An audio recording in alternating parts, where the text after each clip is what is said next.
तो नमस्कार, जय हिंद, जय भारत। नाम रमेश सिंह, ठगी पीढ़ी जमाकर्ता तबजब संगठन, राष्ट्रीय महासचिव। दोस्तों, डेली कुछ ना कुछ प्रतिदिन आपके लिए कुछ न्यूज़, कुछ खबर, कुछ अच्छी कुछ बुरी, दोनों खबरें आपको सुनाते हैं।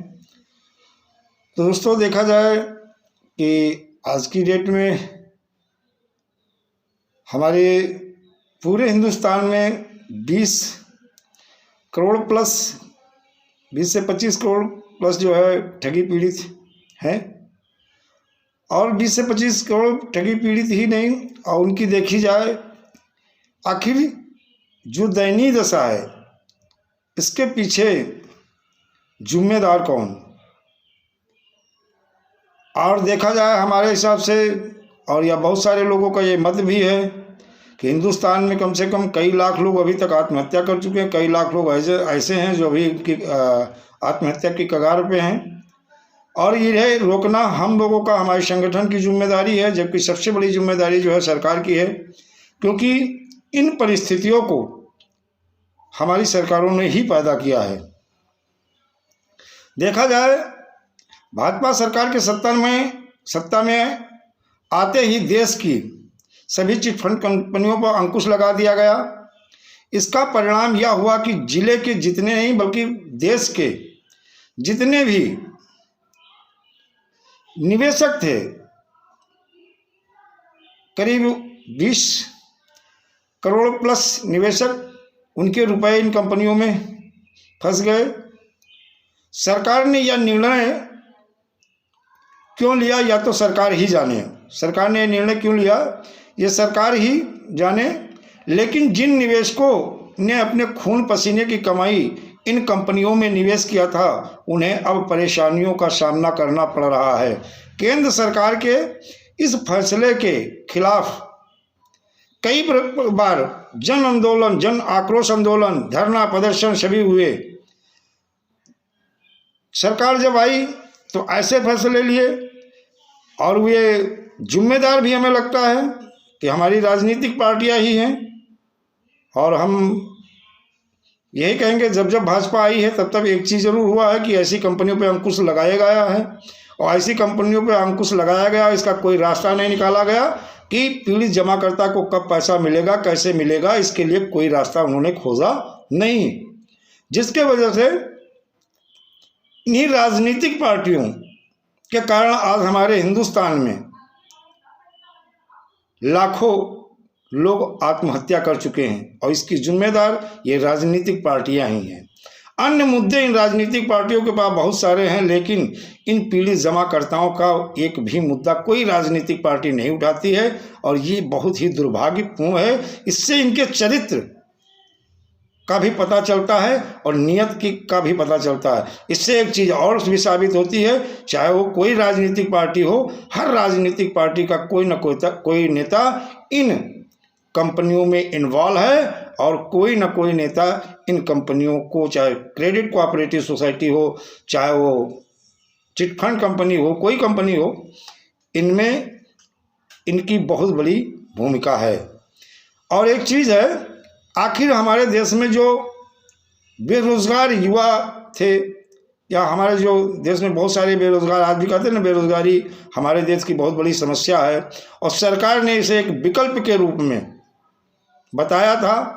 और जो सरकार स्टेट गवर्नमेंट होती है, जो इनका ऑफिस होता है रोजगार मेला के लिए, जो कलेक्टर साहब एक लगवाते हैं, इन रोजगार मेलों में युवा, यंग, हमारी बच्चियां, हमारी बहनें सभी आई थी, और बाकायदा इनके रोजगार के मुहैया सरकार के ही, चाहे वो मंत्री हो, विधायक हो, सांसद हो, मुख्यमंत्री, इन्होंने ही प्रमोट किया था।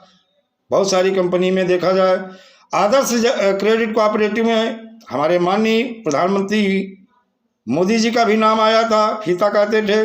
बाइक बोर्ड कंपनी में नितिन गडकरी जी ने हरी झंडी दिखाई थी। मैं एक किसी राजनीतिक पार्टी की बात नहीं करता हूं। जैसे मैंने कल आपको लेटर दिखाया था, कांग्रेस के मुख्यमंत्री अशोक गहलोत जी राजस्थान में समृद्ध जीवन कंपनी को प्रशंसा पत्र देते हैं। साई प्रकाश प्रॉपर्टी डेवलपमेंट लिमिटेड में देखा जाए जो कानून मंत्री सलमान खुर्शीद जी थे, उन्होंने प्रशंसा पत्र दिया था और उनके मंच को साझा किया था। भाजपा के प्रवक्ता भी थे, दिग्विजय सिंह जी थे।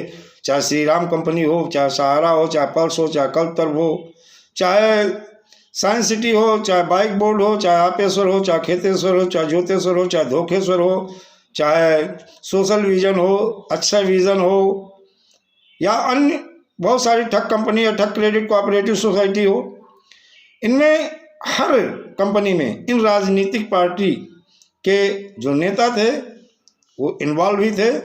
और देखा जाए बहुत सारे हम ऐसे मामले जानते हैं, चाहे वो महोबा का हो, चाहे मध्य प्रदेश का हो। कुछ जिलों से, मध्य प्रदेश में कुछ जिलों से करीब 60 ऐसे एजेंट थे, कार्यकर्ता थे जो आत्महत्या कर लिए। और एक बात ये जान लीजिएगा कि इसकी जिम्मेदारी हमारी राजनीतिक पार्टियों की है। कोई इस जिम्मेदारी से पीछे नहीं हट सकता है और न पीछे हटने देंगे। इनकी जो जिम्मेदारी है उन पार्टियों के लिए, उन जो हमारे कार्यकर्ता है या जमाकर्ता जो आत्महत्या किए हैं, इनको मुआवजा भी दिया जाए, ये हमारी मांग रहेगी। और हमारा जो मिशन भुगतान भारत यात्रा सत्याग्रह है, ये मात्र मिशन भुगतान भारत यात्रा सत्याग्रह ठग मुक्त भारत, बेईमान रहित भारत स्थापित करवाने के लिए जन जागरण जन चेतना अभियान है। ये एक रुकने वाला नहीं। अभी तो इन ठग कंपनी या ठग क्रेडिट कोऑपरेटिव का पैसा सरकार की जो जिम्मेदारी बनती है, उनकी जो ड्यूटी बनती है, उन्हें याद दिलाया जा रहा है कि इन चल अचल संपत्ति इनकी जो भी है ये सेल आउट करके निवेशकों का भुगतान करें। और उसके बाद में अभी बहुत सारे हिसाब किताब ऐसे हैं जो हमारे पीड़ित जमाकर्ता कार्यकर्ता आत्महत्या कर लिए हैं, उनको भी मुआवजा दिया जाए। अभी जब महोबा वाला मामला हमें याद आता है, जहां चिटफंड कंपनी में अपना पैसा उसने जमा किया था, उसके बाद में खाकी वर्दी ने इतना प्रेशर और दबाव बनाया जिसकी वजह से आत्महत्या किया। और उसके बाद में फिर जो है धरना प्रदर्शन हुआ, रोड जाम की गई। उसके बाद में फिर उस थाना अध्यक्ष के खिलाफ कार्रवाई करने का आश्वासन दिया गया तो जाम खुला। तो ये सारे बहुत सारे मामले हैं। अभी भी जो फार्म जमा किए जा रहे हैं बहुत जगह से, अभी भी जो थाने से कालें आती हैं वो एजेंट को लेकर के कि किसने जमा कराया था, वो एजेंट कौन है। आज देखा, कल लखनऊ में एक कॉल आई और कहा कि आपका एजेंट कौन है, किसने जमा कराया है। तो उसने बताया कि एजेंट ने हमें ईमानदारी के साथ हमारा पैसा लिया, कंपनी ने जमा करके वो बांड रसीद हमें उपलब्ध कराई। वो निवेशक ने स्वयं, जमाकर्ता ने कहा कि बांड रसीद हमें उपलब्ध कराई और एजेंट ने तो पैसा जमा कर दिया है। आप कंपनी के खिलाफ कार्रवाई करिएगा और कंपनी के जो अकाउंट में पैसा फ्रीज किया गया है या जो इनकी प्रॉपर्टी सेल आउट करके सेबी या लिक्विडेटर या अन्य अथॉरिटी के पास पैसा वो रिलीज कराइएगा। एजेंट ने ईमानदारी के साथ पैसा लेकर के जमा करके हमें बांड रसीद दे दी है कि एजेंट की कोई गलती नहीं है।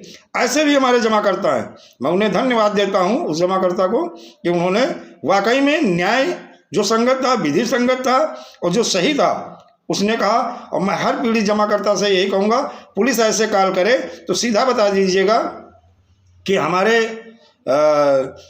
एजेंट ने, जिसने वो खुद एजेंट क्या है, वो तो सीधा निवेशक है। उसने पहले अपना पैसा, जैसे हल्द्वानी से हमारी रेणु जी से बातचीत हुई, मैंने उनसे पूछा, उन्होंने कहा सर मैंने अपना पैसा जमा किया है और उसके बाद में हमें कार्यकर्ता बना दिया गया और कुछ लोगों का मैंने अपने जानने पहचानने वालों, रिश्तेदार, नातेदारों का पैसा जमा करा दिया है। तो जो हमें कमीशन भी इन कंपनियों के माध्यम से मिला वो भी कि भाई लोगों को अगर हम बचत करा रहे हैं उनके भविष्य, उनके बच्चों के भविष्य के लिए, उनके सपनों के लिए, तो जो हमें कमीशन मिला मैंने वो कमीशन भी उठा के वही कंपनी में जमा कर दिया। यानी हर पीड़ित कार्यकर्ता की मैं दर्द को मिल रहा हूँ, सुन रहा हूँ, उनसे बातें कर रहा हूँ तो बता रहे हैं सर। कल मुझे एक सहारा के पीड़ित कार्यकर्ता मिले, उन्होंने बताया कि सर कंडीशन मेरी ये है कि मैंने अपनी कुछ ज़मीन बेची थी, वो भी पैसा सहारा में जमा कर दिया और उसके बाद में जो हमें कमीशन मिला वो कमीशन भी हम जमा करते रहे उसमें। तो आज की डेट में देखा जाए जिसे हम एजेंट बोलते हैं वो तो बहुत ज़्यादा पीड़ित है, क्योंकि उसने अपना भी जो पैसा था वो जमा किया प्लस जो कमीशन मिला वो भी जमा कर दिया। उसके घर क्या आया, केवल उसके जो भाग्य और दुर्भाग्य में आया वो यही आया कि आज जो मित्र थे, रिश्तेदार थे, नातेदार थे, उनको दुश्मन बना दिया इन ठग कंपनी कंपनियों ने, ठग क्रेडिट कोऑपरेटिव सोसाइटियों ने और हमारी सरकार ने और शासन प्रशासन ने, यानी जमाकर्ता कार्यकर्ता ये जो ठप्पा लगा दिया, इसके वजह से इन्हें आपस में भाईचारा भी खत्म कर दिया। आज हमारा कार्यकर्ता ना तो किसी शमशान में जा पाता है, न रिश्तेदारी नातेदारी जा पाता, एक दयनीय दशा है उसकी। तो दोस्तों मैं आप लोगों को यही बताएंगे कि अगर कोई कॉल आती है अपने जमाकर्ता से बताइएगा। अगर आपने बांड रसीद दे दी है आप टेंशन मत लीजिएगा, संगठन आपके साथ है, हम आपके साथ हैं, सारे लोग आपके साथ हैं। ज़्यादा से ज़्यादा भुगतान के दावे पेश कराइएगा और जो भी न्यूज़ें आएंगी वो आपको हम देते रहेंगे।